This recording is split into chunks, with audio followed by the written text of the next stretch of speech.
오늘 창세기 45장 본문은 요셉의 이야기 가운데 가장 극적인 장면을 연출하고 묘사하고 있습니다.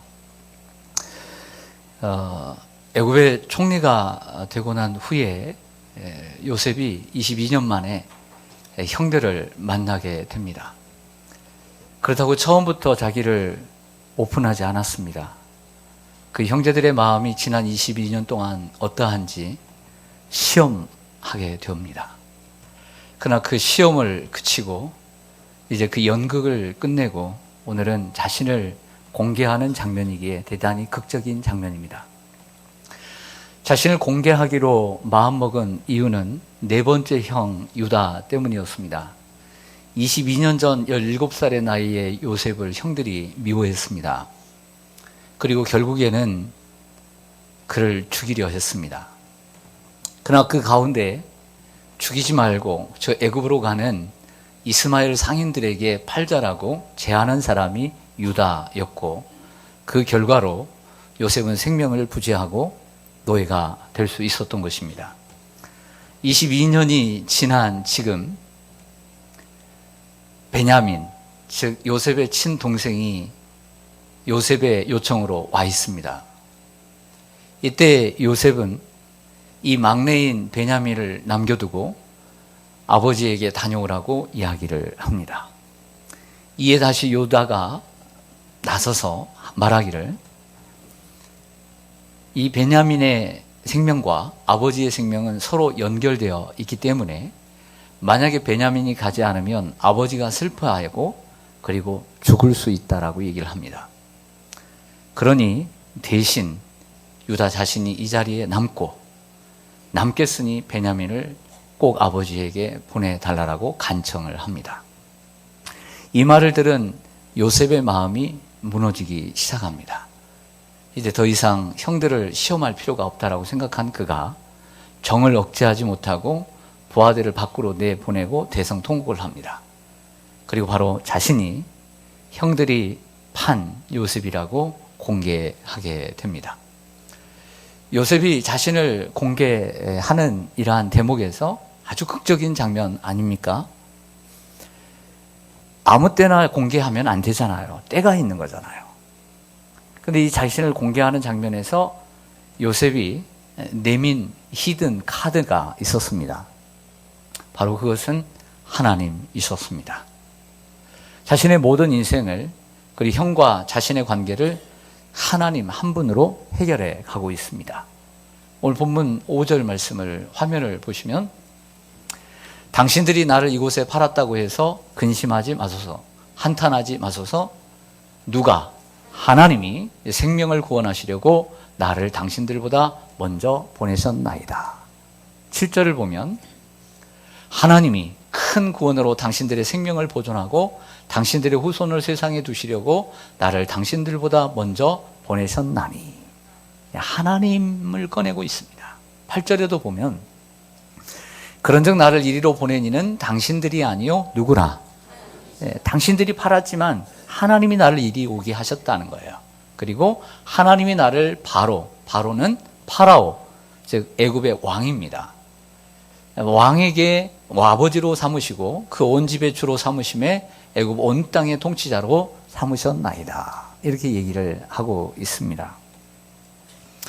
이 세 구절을 형들 앞에서 처음 꺼내면서 이런 얘기죠. 당신들이 나를 이곳에 팔았는데 당신들이 판 것이 아니고 하나님의 계획과 하나님의 섭리 가운데 내가 여기에서 온 것입니다. 그리고 내가 이곳에 여러 가지 고난을 통해서 애굽에 왔을 뿐만 아니라 이처럼 총리가 되었고 하나님이 나를 높여주셨습니다. 이런 얘기잖아요. 제가 오늘 본문을 묵상하면서 생각이 난 단어가 있어요. 오늘 이 여러 구절들을 한 단어로 해결할 수 있고 한 단어로 정의할 수가 있어요. 그러니까 여러분들도 성경을 묵상하다 보면 여러분도 다 발견할 수 있는 단어예요. 그건 뭐냐면 하나님이 하셨습니다. 이 단어가 생각이 났어요. 이 말씀을 묵상하면서 결과적으로 요셉이 하는 얘기는 하나님이 다 하셨습니다. 이 얘기로 귀결되는 것이죠. 저는 오늘 본문을 묵상하고 그리고 설교를 준비하면서 몇 가지 생각을 해보았습니다. 그것은 먼저는 하나님의 계획 속에 요셉이 있었다는 거죠. 하나님의 큰 경륜과 플랜 속에 바로 요셉이 있었다라고 하는 것입니다. 좀 전에 읽었던 5절, 7절, 8절을 보니까 그 구절 속에 형들에게 하는 말 속에 나를이라고 하는 단어가 5번이 나옵니다. 다시 5절을 한번 보여주실 수 있겠습니까? 5절 말씀을 보시면 5절 말씀 보시면 당신들이 나를 이곳에 팔았다고 해서 근심하지 마소서, 헌탄하지 마소서.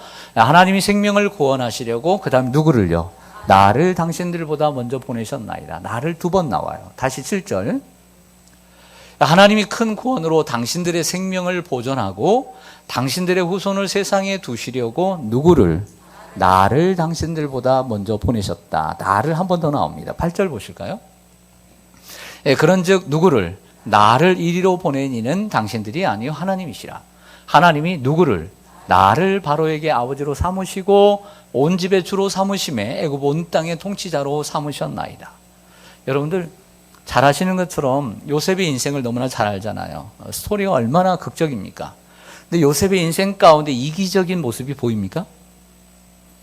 도리어 그 아버지 야곱의 인생 가운데 이기적인 모습이 보이죠. 그러나 요셉의 인생 가운데 이기적인 모습이 없어요. 그런데 오늘 보면 나를이라고 하는 단어를 강조합니다. 이 나를이라고 하는 단어는 자기를 드러내고자 하는 이기적인 자세에서 나오는 단어가 아니라 하나님의 큰 플랜 속에 자신이 있음을 강조하는 단어입니다. 이렇게 해석하는 것이 옳죠. 사랑하는 여러분, 하나님은 아브라함과 이삭과 야곱에게 약속하신 큰 민족을 이루게 하리라라고 하는 것을 이루시려고 요셉을 애굽에 먼저 보내시고 후에는 야곱의 70명의 가족을 고센 람셋에 보내시고 후에는 430년 후에 많은 큰 몇백만의 대군이 되어서 돌아오게 합니다. 여러분, 하나님의 계획 속에 요셉이 있었다면 하나님의 큰 계획 속에 여러분은 있다고 생각지 않으세요? 하나님의 계획 속에 요셉이 있다고 한다면 여러분의 삶 속에 하나님의 계획이 있다고 생각지 않으세요? 저는 그걸 생각하게 되었어요. 왜 요셉만 하나님의 계획이 있어야 합니까? 나에게도 하나님의 계획이 있더라는 거예요. 할렐루야. 요셉은 어릴 때 잠시 아버지의 사랑을 받았지만 그 후에는 혹독한 시련과 고난의 연속이었습니다. 이리 팔려가고 저리 팔려가는 자기 주관이 없는 그런 인생에도 놀라운 것은 하나님의 계획이 있었다는 거죠. 혹시 여러분의 인생이 불행과 고난의 연속이었다고 생각하십니까? 그런 여러분의 인생에도 하나님의 계획이 분명히 있습니다. 베드로는 이 갈릴리의 어부였습니다. 많이 배우지 못했습니다. 투박한 사람이고, 그러나 성격은 왈가닥이라서 좀 큰 소리 치는 사람이었다고 생각합니다. 그런데 그러한 베드로의 인생 가운데도 하나님의 계획이 있었다는 거죠. 사람 낚는 어부가 되게 하고 유대인의 사도가 되게 하는 하나님의 계획이 있을 걸 누가 생각했을까요? 베드로에게 하나님의 계획이 있었어요. 반대로 바울은 베드로와 달리 좋은 집안에서 가문에서 태어나 많이 공부를 했습니다. 최고의 학문을 익혔습니다. 바리새인 중에 바리새인이요 유대인 중에 유대인이었습니다. 그런데 그는 반대로 예수 그리스도를 싫어했습니다. 예수 믿는 사람들을 박해하고 스데반을 죽이는데 앞장섰습니다. 이런 사람에게도 하나님의 계획이 있었다는 거죠. 예수님을 만남으로 변화되어서 결국에는 이방인의 사도가 되었고, 그리고 신약성경의 13권을 집필하는 이러한 저자가 될 수 있었습니다. 여러분도 하나님의 계획 속에 있기 때문에 하나님께서 부르셔서 오늘 이 자리에 나온 줄로 믿습니다. 만약에 여러분들이 이 자리에 나와 있다는 자체가 오늘 이렇게 생각해야 돼요. 하나님의 계획이 있어서 날 부르셨다. 오늘 엄마를 따라왔든지 아니면 친구를 따라왔든지 정말 잘하셨습니다.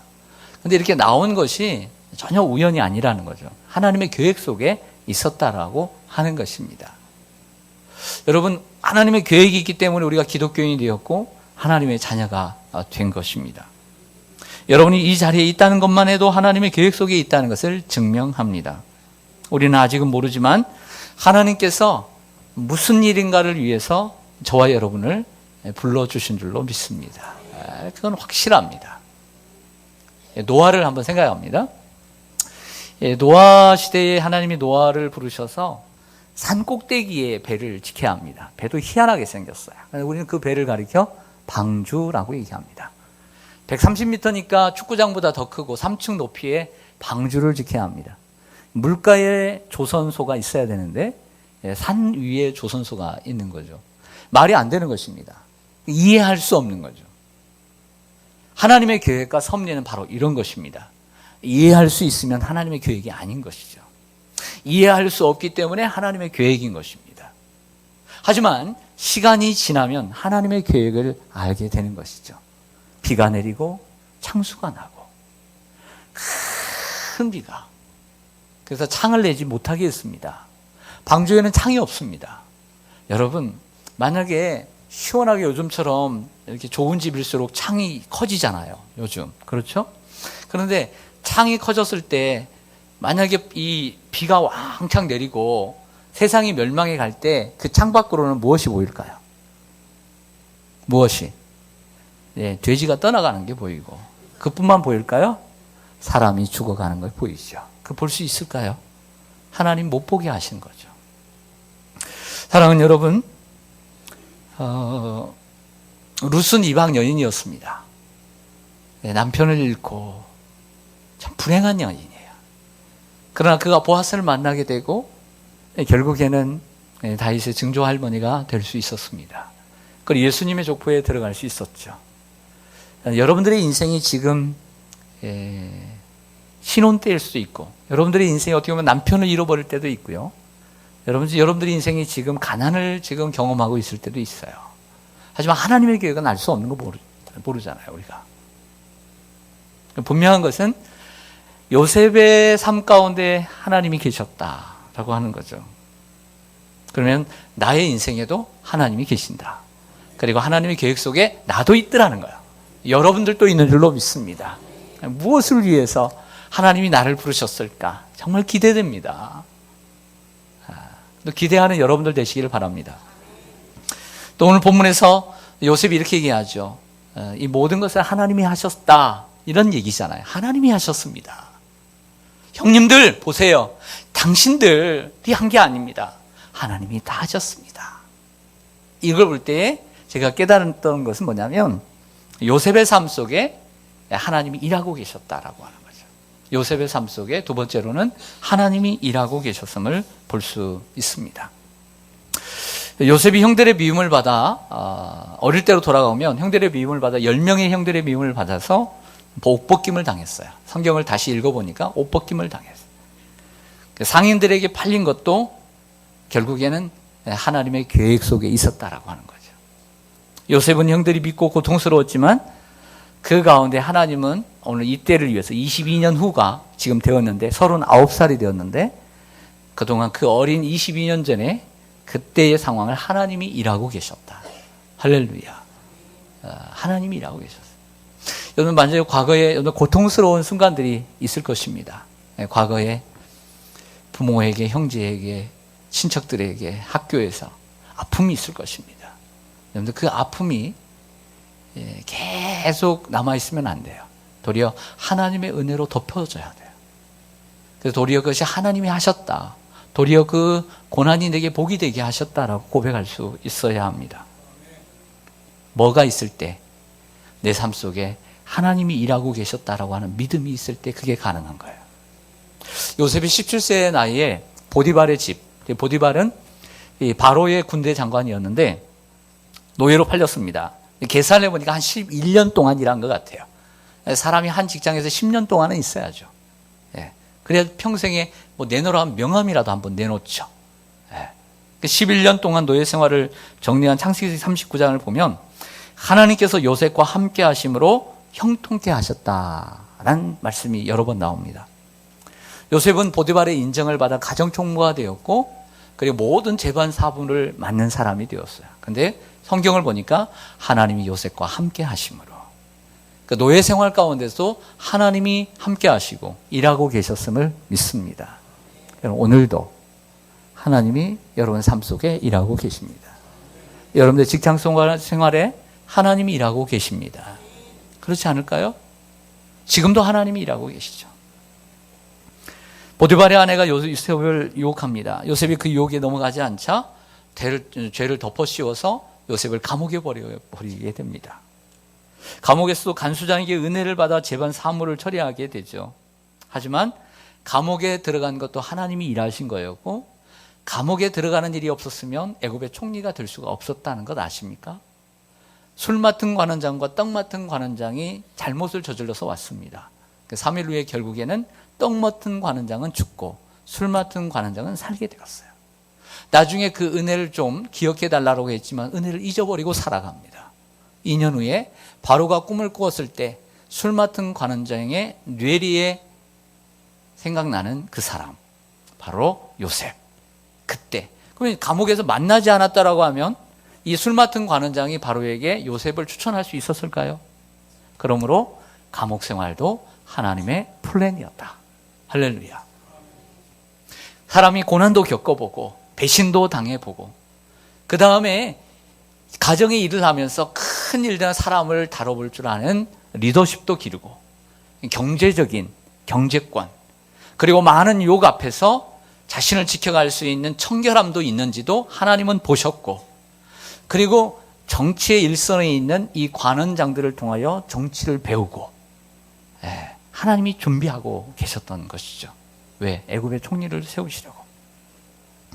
하나님은 우리의 삶 속에 일하고 계신 줄로 믿습니다. 여러분, 지나온 여러분의 인생 속에도 하나님이 일하고 계셨다고 생각지 않으세요? 여러분들이 부모에게서 태어난 성장기에 부유한 가정에서 태어난 분도 있고, 정말 가난하게 자란 분들도 있을 것입니다. 나는 머리는 똑똑한데 오빠들만 공부를 시키고 나는 학교를 다니지 못한 분도 있을 것입니다. 하지만 그 가운데도 하나님이 일하시고 계셨다라고 저는 믿습니다. 결혼을 한 후에도, 청소년기, 청년기, 장년기에도 하나님이 우리의 삶 속에 일하고 계셨던 거죠. 왜 나에게 하나님은 고난을 주시는 걸까요? 왜 IMF를 통해서 힘든 세월을 보내게 하셨을까요? 욥은요, 하루아침에 물질의 고통, 자녀의 고통, 그리고 건강에 육체적인 고통을 다 당하는 삼중고를 당했습니다. 그런데 욥은 알았어요. 뭐냐면 하나님은 나를 향한 계획이 있고, 하나님은 내 삶 속에 일하시고, 그리고 하나님이 분명히 나를 향한 하나님의 뜻을 이루어 가실 것이다. 이 세 가지 요셉에게 있는 것을 알았습니다. 욥기 23장 10절 말씀 보시죠. 욥이 고백합니다. 이 말씀은 욥이 아직도 고난의 한복판에 있을 때 쓴 얘기입니다. 그러나 내가 가는 길을, 그러나 대단히 중요한 단어죠. 환경은 그렇지만, 상황은 그렇지만, 그러나 그렇지 않다라는 거예요. 중요한 단어예요. 사람들은 그러므로 그래서 뭐 이렇게 하는 삶이 아니라 믿음의 삶은 그러나의 삶이에요. 그러나 하나님이 하신다. 그러나 그가 나의 가는 길을 아시나니. 이 말은 내 삶 속에 하나님의 플랜이 있다. 그가 아시잖아요. 두 번째는 그가 나를 단련하신 후에는 그 플랜을 위해서 내가 받아야 될 훈련이 있다. 이게 두 번째 달라. 세 번째 문장은 결과 그렇게 해서 내가 순금같이 되어 나올 것이다. 할렐루야. 똑같은 얘기예요. 우리가 어려움을 당할 때 하나님은 나를 향한 계획을 가지고 계시다. 그렇기 때문에 나를 오늘 힘들게 하는 것이다. 고난을 주시는 것이다. 그리고 하나님 분명히 나에게 나를 통해 이루실 것이다. 이렇게 말할 수 있었던 거죠.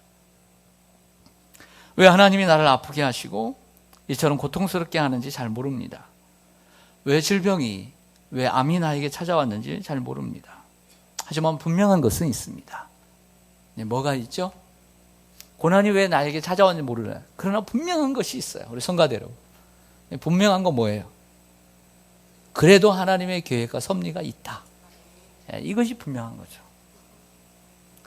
왜 하나님께서 내 자녀를 아프게 하시죠? 왜 자녀로 인해서 내가 부모가 힘들게 하시죠? 어떤 분이 목사님 그러더라고요. 자녀를 주신 목적은 세 가지다. 첫 번째, 아버지, 어머니가 됨으로써 하나님 아버지의 마음을 헤아리기 위해서 자식을 주신다. 두 번째는 자식 앞에서는 자랑할 부모가 없다. 지금은 잘나고 지금은 예수를 잘 믿고 지금은 형통할지 모르지만 그 자녀가 어떻게 될지 모르기 때문에 겸손하라고 자식을 주신다. 세 번째, 그 자녀를 위해 기도하라고, 기도의 부모가 되라고 자식을 주신다. 이런 말씀을 하시더라고요. 사랑하는 여러분, 왜 하나님께서 여러분을 광야 같은 인생을 걷게 하시는지는 잘 모를 때가 있습니다. 광야 같은 인생. 그래서 최근에 잘 불려졌던 노래를 통해서 왜 광야의 길을 걷게 하시는지를 설명해 줄 수 있다고 봐요. 화면을 보겠습니다. 광야를 지나며 라고 하는, 아쉬운 것은 제가 노래를 잘한다면 불러드리고 싶은데 거기까지는 안 돼서 너무나 안타까워요. 이 시간 음악을 좀 틀어주려고도 했는데 음악의 길이가 5분이 되어서 설교에 방해가 될까 해서 그분의 목소리로 좀 새로운 설교의 방식을 좀 해보려고 했는데 5분이나 되더라고요. 왜 나를 깊은 어둠 속에 홀로 두시는지, 어두운 밤은 왜 그리 길었는지. 어두운 밤은 길어요. 나를 고독하게, 나를 낮아지게, 세상 어디도 기댈 곳이 없게 하셨네. 광야에 서 있네. 주님만 내 도움이 되시고 주님만 내 빛이 되시는, 주님만 내 친구 되시는 광야. 주님 손 놓고는 단 하루도 살 수 없는 곳. 광야에 서 있네. 주께서 나를 사용하시려, 나를 더 정결케 하시려, 나를 택하여 보내신 그곳 광야, 성령이 내 영을 다시 태어나게 하는 곳 광야에 서 있네. 내 자아가 산산이 깨지고 높아지려 했던 내 꿈들도 주님 앞에 내려놓고 오직 주님 뜻만 이루어지기를, 나를 통해 주님만 드러나시기를 광야를 지나며. 어떻게 보면 내 인생의 광야를 지나게 하는 이유가 이 노래의 가사 속에 잘 담겨져 있다라고 생각이 들었어요.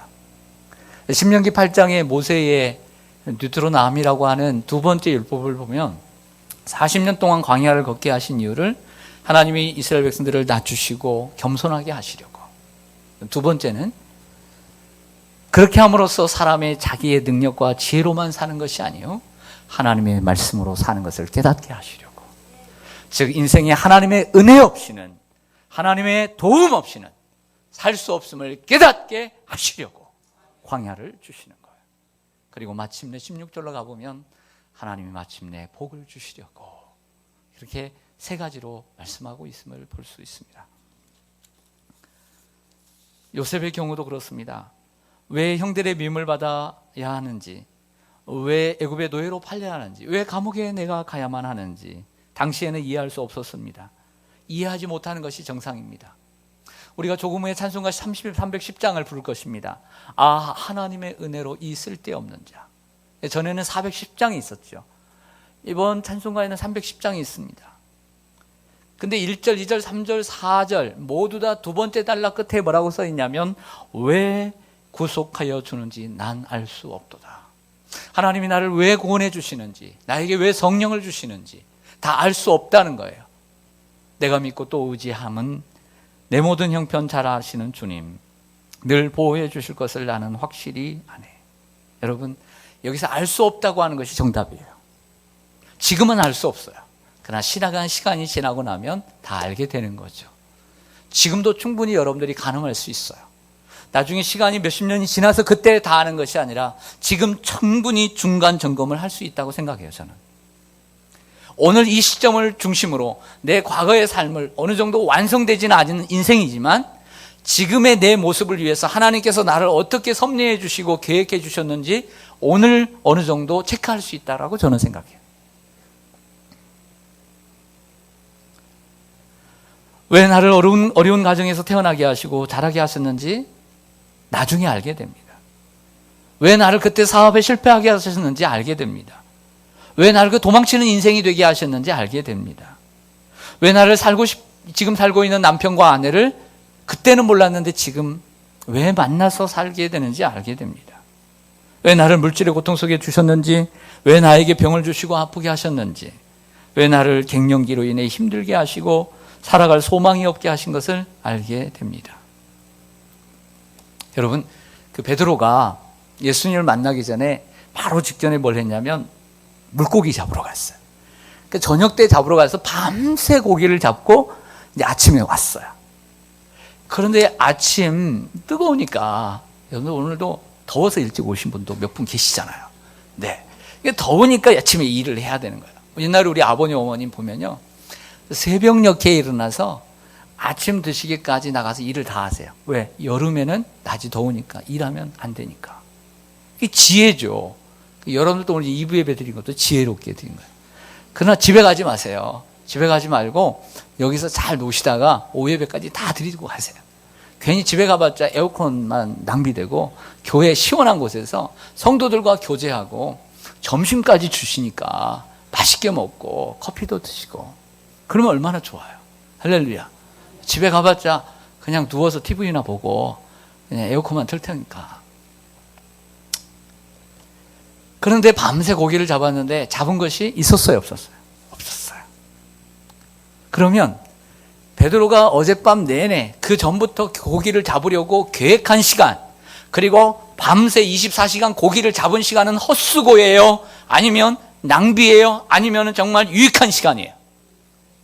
여러분들로 생각할 때 개인 택시를 했는데 밤새 한 사람도 못 태웠어. 그러면 그것이 여러분들 유익한 시간이에요? 낭비예요? 낭비죠. 진짜 그렇게 얘기하지. 뭘 이렇게 복잡하게 어떻게 대답을 할까 고심을 해요. 낭비죠, 낭비. 베드로에게 낭비인 거예요, 솔직히. 장사를 하는데 사람이 있어야죠. 돈이 안 들어왔는데 물고기를 팔아야 하지 않겠습니까? 낭비죠. 그러나 예수님은 그 베드로의 배에 오르셨고, 그리고 베드로를 부르셨습니다. 무슨 얘기냐면, 우리가 빈손이라 할지라도 주님은 우리를 위해 일하고 계셨다는 거죠. 혹 여러분들이 일이 잘 될 때도 있고 안 될 때도 있습니다. 하지만 일이 안 될 때도 하나님이 일하고 계시다는 사실을 믿으시길 바랍니다. 여러분 그거 아십니까? 이 36도 37도 되는 이 무덥고 더운 날 아무것도 하지 못하고 더위와 싸우며 선풍기 앞에서 쉬고 있어도 하나님이 여러분들을 위해서 일하고 계신다는 사실을 믿으십니까? 할렐루야. 그러니까 푹 쉬세요. 그래도 하나님은 일하세요. 여러분 우리가 헛수고 같은 시간을 보내더라도 주님은 우리를 위해 일하고 계십니다. 몇 년 동안 국가고시를 보았음에도 불구하고 다 탈락해도 하나님은 그 청년을 위해 지금도 일하고 계십니다. 때론 몸과 마음이 힘들어 아무것도 하지 못하고 방에 틀어박혀 나는 왜 이럴까? 나는 왜 이럴까? 나는 왜 이럴까? 고독을 씹으며 어떤 집사님의 책을 보니까 부끄럽게도 소주 한 병을 사서 그 고독한 방에 들어가 소주 한 병을 뜯어서 먹어도 하나님은 그 집사님을 위해서 일하고 계신 것을 알았습니다. 그 고독한 인생에도 헛수고가 아닌 하나님이 일하고 계신다는 사실을 믿어야 합니다. 하나님은 지금도 여러분을 위해 여러분의 삶 속에서 일하고 계십니다. 그렇다고 꼭 그렇게 하라는 건 아니에요. 그럴 수 있는 거예요. 오늘 세 번째로 제가 깨달은 바는 하나님이 일하심을 깨달을 때, 알 때 요셉에게 찾아오는 축복이 있었어요. 이것을 잘 살펴봤으면 좋겠어요. 하나님이 일하심을 깨달을 때 요셉에게 첫 번째 축복은 뭐였냐면 비참한 과거를 행복한 축복으로 만들었어요. 하나님이 일하심을 믿을 때 비참하고 정말 기억하고도 쉽지 않은 그 아픈 과거가 그대로 남아있는 것이 아니라 축복이 되었어요. 할렐루야. 하나님이 일하심을 할 때 내 인생의 과거가 왜 그럴까? 하나님이 일하심을 알 때 결국에는 아픈 과거도, 기억하고 싶지 않은 과거도요 다 복이 되는 거예요. 여러분 생각해 보세요. 22년 전 자신을 미워했던 형들, 그것도 실오라기 걸치지 않고 다 옷을 다 벗겨가지고 어디 도망치지 못하게 하고 구덩이에 던져 짐승의 밥으로 주려고 했던 그 형들, 어쩔 수 없이 형들에게, 상인들에게 팔아버렸던 형들, 여러분들의 일이라면, 우리 4층의 여러분, 여러분들의 일이라면 용서할 수 있겠어요? 그 형제들을 보고 싶겠어요? 그런데 요셉은 형들을 용서합니다. 그래서 도리어 두려워하지 말라고 격려를 하고, 근심하지 말고 한탄하지 말라고 위로하고 그들을 책임져 줍니다.